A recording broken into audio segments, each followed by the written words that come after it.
I think what's frustrating about basketball in general is that like you kind of go from being the star player at your college to kind of having to figure it out, and then if you do figure it out, you'll get a new coach, and now you're back at square zero. And it's kind of like this constant, like I keep climbing or feeling comfortable, and then something new happens, you know?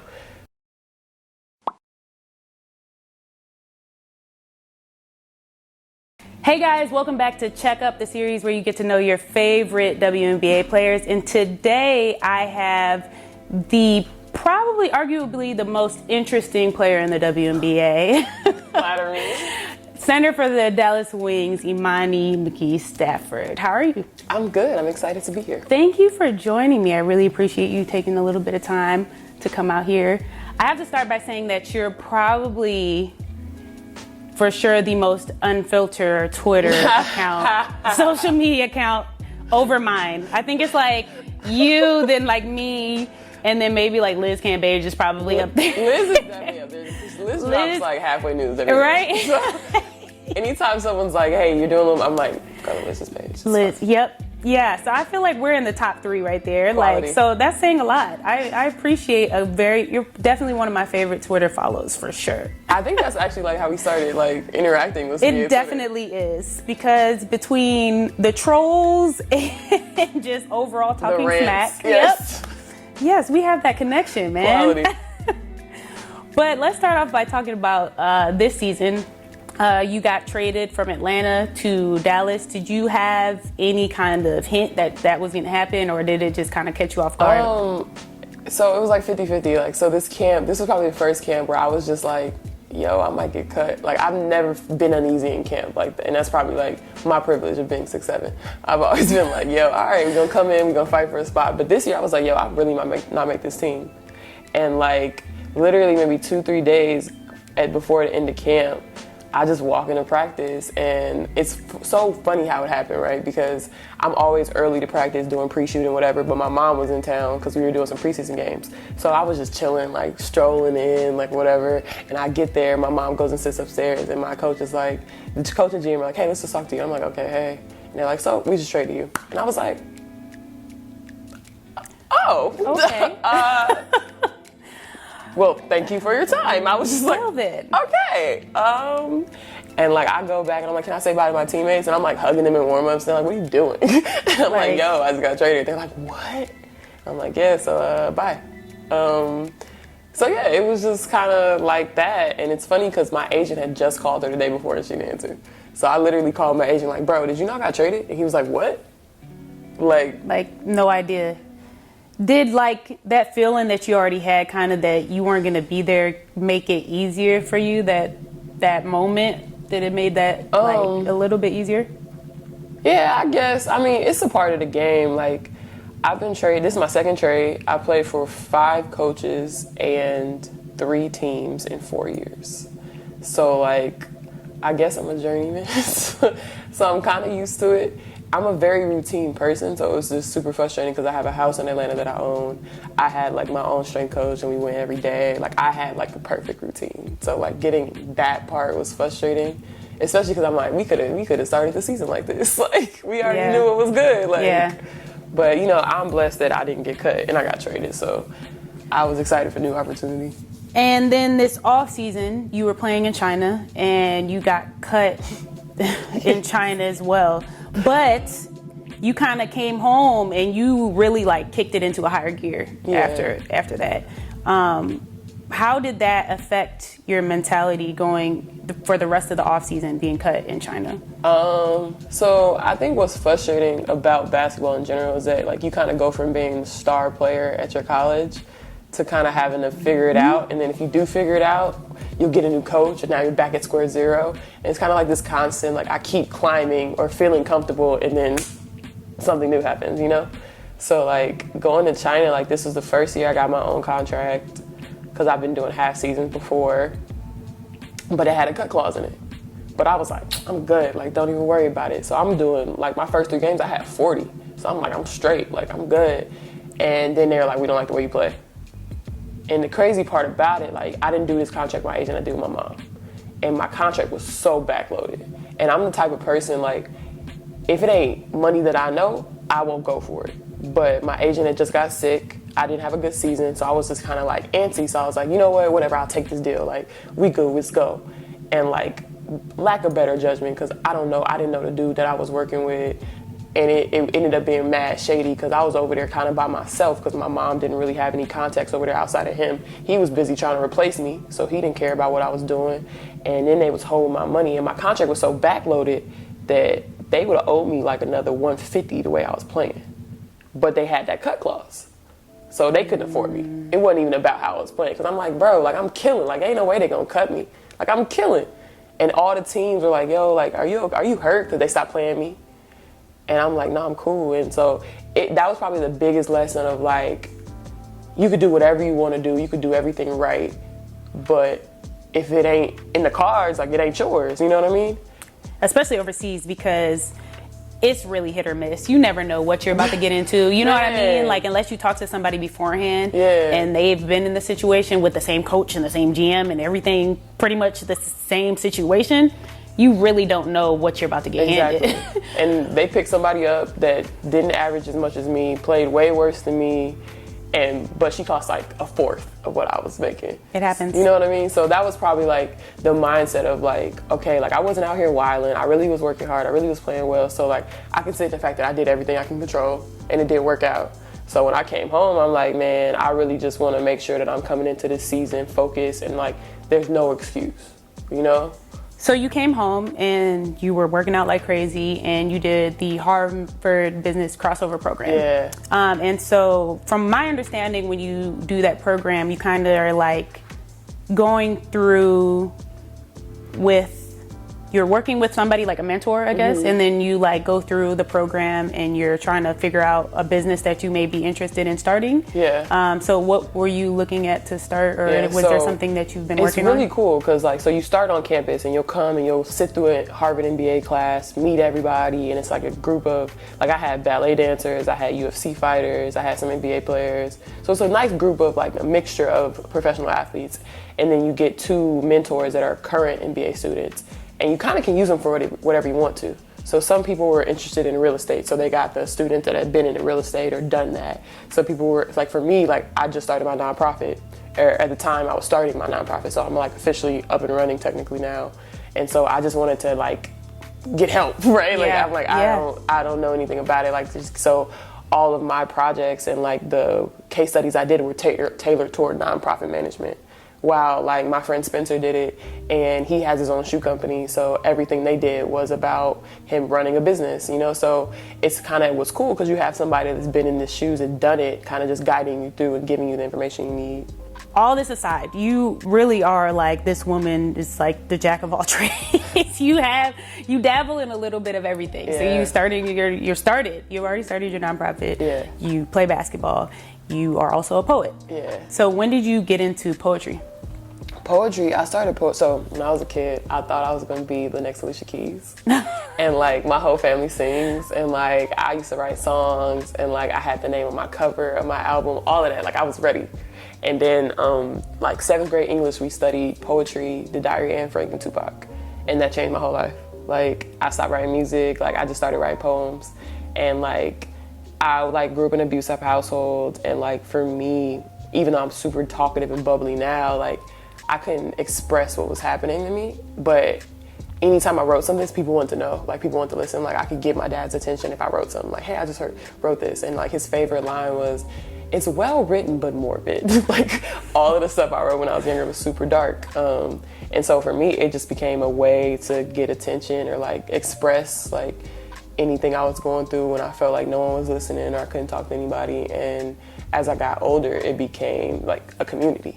Like, I love poets. I love the poetry community because you meet people from all walks of life that are connecting on, like, sheer human experience. And, like, we don't really have a lot of spaces where that's allowed, or, like, people are willing to do that. And, like, you can walk into a room full of strangers and, like, hear all these stories that you resonate with.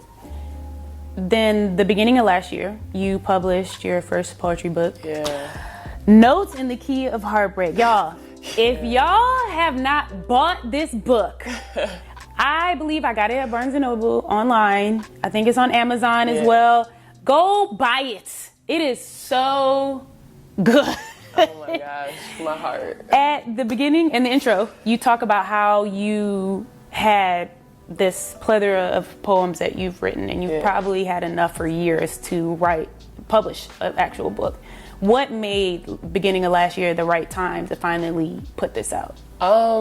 It was the first time I felt like I had something important enough to put out, right? So I got married really young. I was dating my ex-husband. We started dating at 17, 18, got married 2021, divorced like right around the time I got divorced, a couple months before I put it out. And this was probably the most open I've been ever, because it was something I was so ashamed of. Like, I don't believe in divorce, but it was the right decision for me. And like, I was kind of just scared that like it would just disappear and it would just like fall apart. And like, as much as we're not the right people for each other, I love him to death. And like, I didn't want 5-6 years of my life to culminate in like one piece of paper saying that we're not together anymore.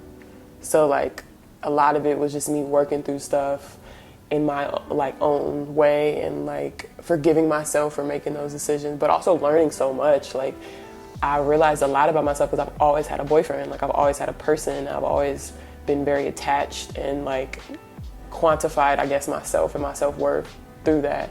And it's funny because I was talking to one of my friends the other night and he was saying like how he coped in college was like drinking, going out, whatever. And I'm like, I just threw myself into my boyfriend.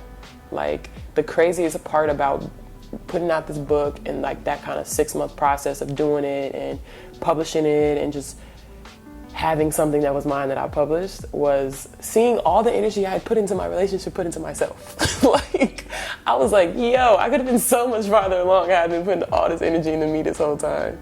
And like, I guess that's kind of what that process is, right? Like, getting your first heart broken. Like, I'm the type of person, like, I never imagined my life would turn out how I said it was. So when I told him I loved him and like that we were gonna run off into the sunset, like, we were supposed to run off into the sunset. So there was no like plan B. So when I had to like really say like, all right, I have to leave this situation because it's not good for me and I don't like who I am in it, I had to like recalibrate my whole life and like think about why I made the decisions I am. Why am I in this relationship? Am I drawn to this person? Like, why am I doing these things? And like, that's kind of like what I wrote about. So in your introduction, you say, we watch fairy tales and romanticize relationships in search of happily ever after. However, most of us don't experience healthy, loving relationships in our own homes growing up. So we are sent into the world stumbling through heartbreaks, trying our best. We never do the work to make ourselves whole. Therefore, we offer all that we have, often not leaving anything for ourselves. Girl. First of all, my friends and I have that conversation a lot about how childhood traumas usually affect who you are as an adult and how you act. Yes. But a lot of people don't realize that. Yeah. And they don't realize it and they don't do anything about it because they don't know. Mm-hmm. And so therefore they don't know how to fix it. But it takes a lot to gain that understanding that this is happening and I'm doing this and I'm acting like this and reacting like this because of something that happened beforehand. Yeah. How did you get to gain that understanding so early, to be honest? Man, so I'm like really 35 on the inside. I think like, I'm like, my dad always said like, a hard head makes us all behind. I'm the epitome of that freaking statement. Like, if there's an easy way, I have to go all the way over there. Like, I have to learn things the hard way. And like, my entire life is me learning the hard way. And like, I think that's just what I found out so much. Like, so much of the reasons I chose to be with the people I was with or be with my husband was not necessarily because I was that much in love with him, but because I liked I liked the title of it. Like, I loved taking care of people. I loved being a wife. I loved being able to hide from something. And a lot of me, especially in college, I was going through so much in college that a lot of it was, it's so much easier to just not deal with myself if I'm with you. If I focus on you and us and we being this cute couple and then I don't have to deal with like the things I'm going through.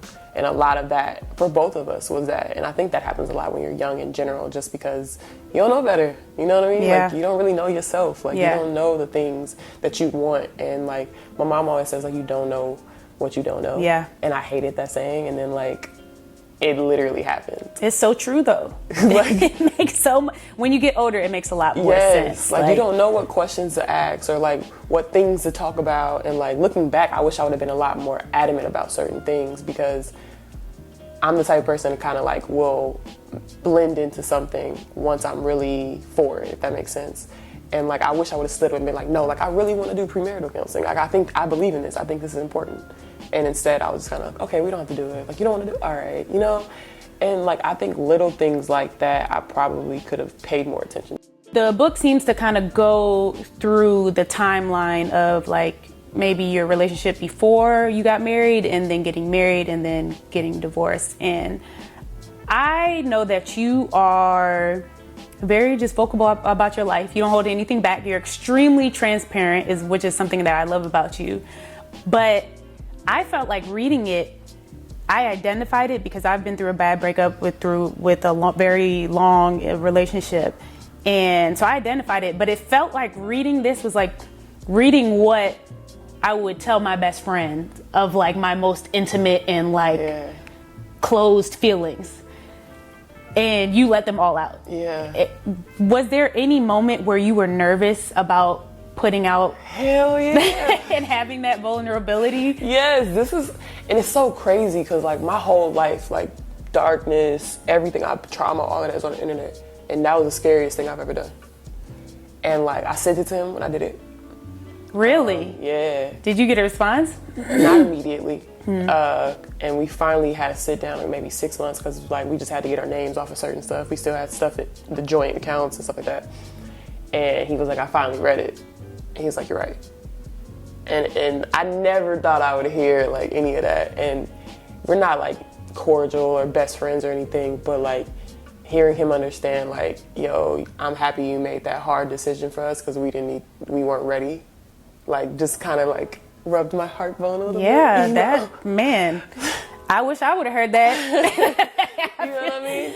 Wow, that's... I fully believe you can love someone, but you can't be with them. Like you don't, and like love isn't enough. And I think we often paint relationships like, well, if you love them, that's all you need. Like everything will fall into place. And love is not even top 5 on my list of things I need in a relationship. Like I think love comes when you give me the dignity, you give me the respect, the honesty, the transparentness, the vulnerability. But like we always say like, oh, I love you. All right, we can get through it. But it's so much more work, you know what I mean? I can't even imagine what it would be like to put that out there, honestly, because I'm transparent in a sense, and I'll let stuff out there, but it would be the stuff I don't care about. Nah, you know, I feel it. That's literally like I feel like, it. This is the stuff that you may seem like it's putting a lot out there, but this is stuff I really don't care about. The stuff that is like this deep like that, it's only going to be, it's like 5 people that are going to know those things. So, I mean, that's why, but I think that's why that book was so good. It was because it's like these feelings that you feel that you may not always express to others, and it was like, here it is on the paper and somebody's explaining it. And it's like, oh, okay, I'm not the only one that's been through this. There's somebody else that understands this. And I think that's what makes it so amazing. Yo, thank you so much. Like no, seriously, I'm not gassing you because we're talking right now. I'm not joking. When I posted on Twitter yesterday that I was going over my notes, I literally was reading it again and sending my best friend pictures of the pages and like showing her different poems. And I will show you the text message after. She loved it too. So that makes me feel so good. Like you did an amazing job. I think it's just like, for me, like I think I made a conscious decision in college that like I was gonna let people watch my life, which sucks sometimes. But I feel like for me, I'm all about being who I needed when I was younger. And a lot of my time, a lot of my trauma, I just felt like no one else was experiencing it, no one else had been through it. And so for me, like, I want people to see it. And sometimes that means I'm a hot fucking mess. Like, wow. But sometimes I'm like really like freaking amazing and I'm a great role model and all of that stuff, you know? So like, I just want people to be able to see it because I think you have to see like the gray areas, the ups and the downs, because that's like that's what's real, you know? So like, I honestly can't even really read that book no more. Really? Nah, I did an Adidas event like right before season and they asked me to read the book and like perform it, and it just was like hard. Man, that's so crazy. hard. But it makes sense. It's like that book is closed now. Yes, And it's like it's done. I was like, oh it's my in the gosh, past, this is and then hard. I can't do this anymore. It's over. That makes sense though. But on that topic, you, outside of doing poetry, outside of doing basketball, you model, and then you also do a lot of advocacy. Yeah. And so you partnered, I think, with Jack.org, and then also the National Alliance on Mental Health Illness. Yeah. How did you really get into that cause? Accident. Really? So in college, when I started doing my poetry, my college team, the media followed me around because I went to an international poetry festival with the youth slam team in Austin, and I missed practice. And the deal for me going was I had to bring media. And it was supposed to be something like artsy, athlete, ooh. And at the time I was performing a piece about my abuse. I was sexually abused from the ages of 8 to 12. And it was confronting my abuser. And it was a super hard piece. They're listening to it as they're taping me, and they're like, what are you talking about? They're thinking it's gonna be rainbows and sunshine, whatever. And I was performing a really real piece, and they're like, do you feel comfortable talking about this? Because the first thing I think about is parents need to see this. Because people would look at you as this athlete, whatever. I was probably 19, 20, sophomore, junior, but right before junior year of college. And I was whatever. Maybe I'll regret it when I get older, but whatever, let's do it. And I'm thinking it's gonna get buried Thursday night, Longhorn Network. No one gets that show, whatever. Longhorn Network's owned by ESPN. ESPN picks it up, make it a full-length feature, SportsCenter feature, start running it during March Madness, and it became so much bigger than me. And it was so scary, and it was stuff in that special my grandma didn't know. It was crazy. But at the same time of me being super embarrassed or ashamed or shy, so many people reached out to me yo, you just told my story. Or my mom went through this, my sister went through this, my brother went through this, and I've never been able to articulate what that felt like or what I went through. And it just made me realize what my purpose is. I may never be an all-star. I may never win a championship, but people care what I have to say because I had this WNBA player stamp on me. So as long as I can ride this train and get in front of people that need to hear me and hear this story, then it's worth it. It's really important to be able to use your platform for, causes like that. Exactly. Because we are able to reach so many people Exactly. that we may not even realize. Yeah.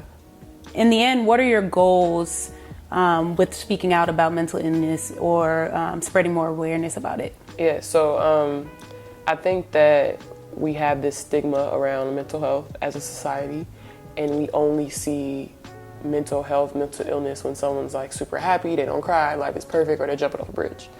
We don't see that everyday dealing with mental health, and we also characterize it as 1 in 5 people have mental illness and not 5 in 5 people have mental health. Because if I break my ankle, you're gonna be oh, let's go to the doctor. If I tell you I'm having an anxiety attack, you're gonna be depending on who I'm talking to, deal with it. You're exaggerating, you know what I mean? Yeah. But the reaction isn't the same. And so for me, I'm bipolar. I just recently figured that out within the last 6 months. And looking back on my life, I see it. And now that I'm medicated, my life has been a lot better. But for me, I've been on and off antidepressants and anxiety meds probably since college, and I'm such a big advocate of mental health and living in your truth and embracing that it's not something that's a flaw, it just is. But when I feel good, I'll get off my meds. I would run from a diagnosis or whatever. So it's just for me, it's bigger than it just being a simple conversation. It has to be something where it's just as normal, because how many people don't have the privilege to talk about this? I completely get the privilege I have to be a WNBA player where really can't nobody tell me what to do. Yeah. You know what I mean? I just gotta show up to practice. Yeah. Right? I don't have to go and have an image or button up shirt, whatever, you know what I mean? So people don't always have the privilege to talk about their trauma, or they're still in active danger, or they can't get the mental health services they need, or they don't even know that that's an option. So for me, if you talk to me, you don't think I'm crazy, hopefully. You know what I mean? You don't immediately think there's something wrong with me. I seem like a very normal person. So if I seem like a normal person, then when I hear someone say that this person has schizophrenia or this person's depressed, anxiety, why do I immediately have a picture in my head? I mean, I really appreciate what you do with that as far as advocacy, because especially in the Black community, Yes. that's a big problem with us, and it definitely doesn't get talked about nearly enough. So I'm all here for it, and I appreciate all that you have been doing for it. So to end every episode, we have a segment where we ask the guest 5 questions that you have to answer. Okay. First one's always the same. If you weren't a basketball player, never played in your entire life from a kid, never touched the ball, what would be your career? Ooh, I'm feeling like starving artist, you know? I could see that. Yeah. I could absolutely see that. You being the artsy type that just was like writing your poems and just happy like, as hell. Living in my loft. Yes, Like, that is spot on. Yeah. That's a good answer. Okay, if you could fix one aspect of the W besides salary, what would you change? storytelling. Like, that's why I think what you're doing dope.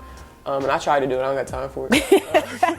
But I think that, like, people don't buy the what, they buy the who and the why. And we don't sell the who and the why. Like, freaking women's basketball's not for everybody. Like, I completely understand that. Like, Agreed. But the fact that Diana Taurasi's from Chino, right? Like, you're from Chicago. Like, little stories like that is what brings people in, right? Like, I want to go see her because I went to this school and we have the same connection. Like, and we don't tell those stories, so people are like, oh yeah, let's go watch WNBA, the basketball. Like, people don't watch basketball. Yeah. People don't go to 90 NBA games because they love basketball. Yeah. No, they go because LeBron's from Cleveland. They go because Aisha Curry and Riley Curry is so freaking cute. You know what I mean? Like, it's the backstory that gets people there. So, like, I think that's the problem with our league, is that they don't sell us. They don't tell our stories. I like that. I love that answer, actually. I hope all y'all listening and will tune in more because of that answer. Yes. Okay. If you could have any talent, what would it be? I wish I was, like, musically inclined.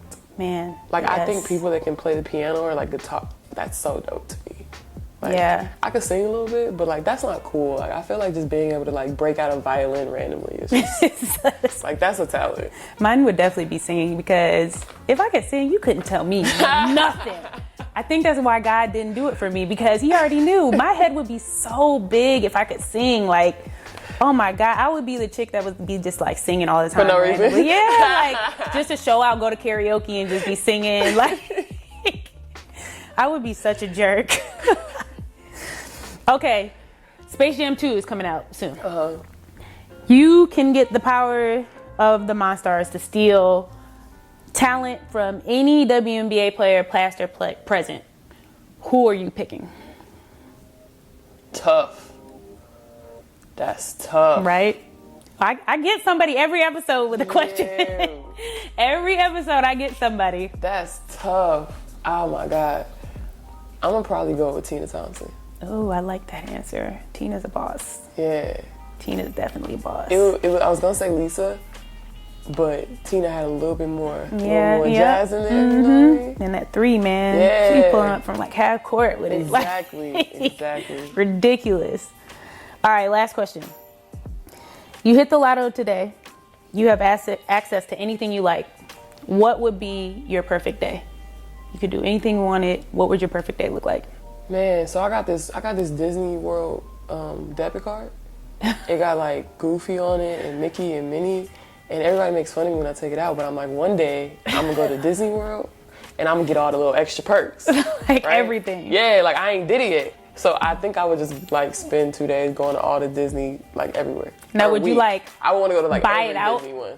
Because you just hit the lotto now. You right, Would you buy it out and just like... Yeah, me and like 15 of my friends, like ain't no lines. Like, you right. Just Yeah. do it all the way up. Yeah, I think that's it. Like, I never got those things as a child. Like, we went to Knott's Berry Farm. We could afford the Disneyland for the day. So I think I would just spend my time hopping to all the little parks. That would be legit fun. Yeah. Because I think I've been to Disney, maybe Land, and the lines are really... The lines kill it for you. And then you got to buy the little extra. No one got time for that. Yeah, that's too much. I like that answer. That'd be fun, actually. So I'll let you know when I hit the lottery. Let me know. Let me join in that 15. We out here. Well, that's all we got for today. I really appreciate you coming out, Imani. That was really fun. You guys make sure you tune in next week, like, subscribe, all that, and I will see you for another episode of Checkup.